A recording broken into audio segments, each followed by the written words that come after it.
మన ప్రాజెక్టులు ఇంకా పడా ఉన్నాయి. నేను అడుగుతున్న చంద్రశేఖరరావు గారిని, ఉమ్మడి రాష్ట్రంలో సమైక్య పాలనలో సీమాంధ్ర ముఖ్యమంత్రులు తెలంగాణకు అన్యాయం చేసిండ్రను.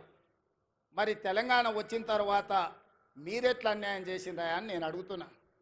నువ్వు కరీంనగర్లో ఓడిపోతాని వలస వచ్చి పాలమూరు జిల్లాకు వస్తే, పాలమూరులో మీకు ఊరు లేకపోయినా, పార్లమెంటులో మీ నోరు లేకపోయినా 2009లో పార్లమెంటుకు గెలిపించి పంపించింది, పల్లకిలో మోసింది మేము కాదా? 2009లో నిన్ను ఎంపీని చేస్తే తెలంగాణ సాధించడానికి గొప్ప చెప్పుకున్నావు కదా. వచ్చిన తెలంగాణలో మమ్మల్ని ఆదుకొని మా ప్రాజెక్టులను పూర్తి చేయాల్సిన బాధ్యత చంద్రశేఖరరావు గారు మీకు మీ ప్రభుత్వానికి లేకపోయినా, ఆనాడు జిల్లా మొత్తం నీకు అండగా నిలబడి ఎమ్మెల్యేలు ఎంపీలను గెలిపించి ఈ జిల్లా మొత్తం నీ పార్టీకి అండగా నిలబడితే మా గుండెల మీద తన్ని మమ్మల్ని మోసం చేసి మా పసిడి పంటలు పండాల్సిన పాలమూరు జిల్లాను ఎడారిగా మార్చి వలసలు శాశ్వతంగా ఉండేటట్టుగా మా కుటుంబాలు, మా సోదరులు కన్న పిల్లలను వదులుకొని బొంబాయో దుబాయో బొగ్గుబాయిల చుట్టూతా తట్ట పని, పార పనికి, మట్టి పనికి వలసలు పంపించింది నువ్వు కాదా చంద్రశేఖరరావు అని నేను అడుగుతున్నా. ఇన్ని పాపాలు చేసిన నువ్వు పూర్తి చేయని పాలమూరో కల్వకుర్తో నారాయణపేట కొడంగల్ ప్రాజెక్టులు మేము చేయాలనుకుంటే ఇవాళ నారాయణపేట కొడంగల్ ఎత్తిపోతల వద్దే వద్దు, మక్తలకు నీళ్ళు ఇయ్యనే వద్దు అడుగుతుండు. నేను అడుగుతున్నా, ఇవాళ మా జిల్లాకు ఒక అవకాశం వస్తే 70 సంవత్సరాల తర్వాత కనీసం మమ్మల్ని వాడొచ్చి వీడొచ్చి పాలమూరును దత్తత తీసుకుంటున్నా అనేవాడు.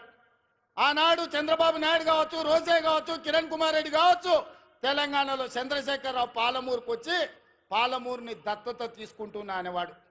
కానీ ఇవాళ మీ ఆశీర్వాదంతో మీ పాలమూరు బిడ్డ, సొంత బిడ్డ, ఎవరి దయాదాక్షిణ్యాలు అక్కర్లేదు, మమ్మల్ని ఎవరి దత్తత తీసుకోవాల్సిన పని లేదు, మా వాడే మా బిడ్డనే ఈ రాష్ట్రానికి ముఖ్యమంత్రి అయ్యిండు, సంతకాలు పెడతాడు అన్నప్పుడు కాళ్ళల్లో కట్టెబెట్టడం న్యాయమా? మిత్రులారా, మీరు ఆలోచన చేయండి.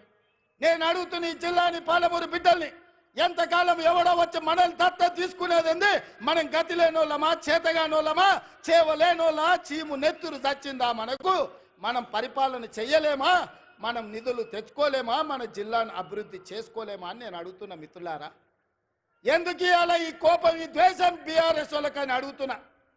ఏం నొచ్చింది? 10 ఏళ్ళు మీరు ఉన్నారు కదా, 20 లక్షల కోట్లు మీ చేతులు ఉన్నాయి కదా, 20,000 కోట్లు మా ప్రాజెక్టులు పూర్తి చేయడానికి మీకు మనసు రాలేదు. మీరు మనుషులా అని నేను అడుగుతున్నా.